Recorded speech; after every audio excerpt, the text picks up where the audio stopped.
14 березня. Удар. Все в диму.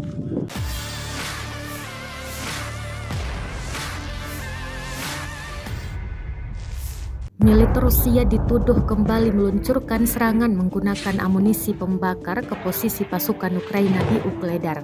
Rekamannya dirilis di Telegram pada Rabu 15 Maret 2023. Amunisi tersebut menghujani posisi-posisi yang diduga ditempati pasukan Ukraina. Tak hanya itu, amunisi pembakar juga melalap gedung-gedung di Ukledar. Dampak serangan direkam langsung pasukan Ukraina yang selamat menggunakan kamera ponsel. Dalam keterangan unggahan disebutkan, inilah rekaman pekerjaan Angkatan Bersenjata Rusia dengan peluru pembakar di posisi Angkatan Bersenjata Ukraina di Ukledar. Namun tidak dirincikan total kerugian hingga jumlah pasukan Ukraina yang dieliminir.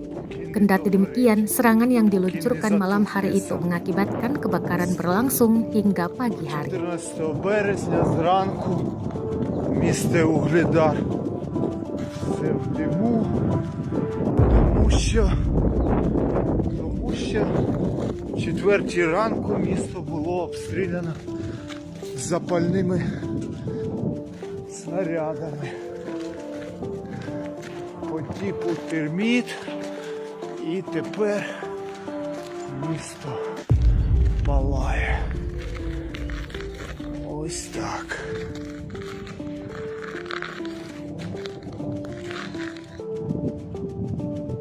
19:00, 14 березня,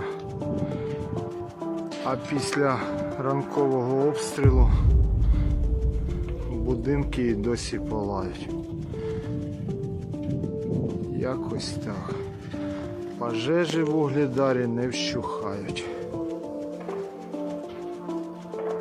Secara total sejak awal operasi militer khusus, Rusia mengklaim 401 pesawat Ukraina dihancurkan, termasuk 221 helikopter, 3.425 kendaraan udara tak berawak, 412 sistem rudal anti pesawat.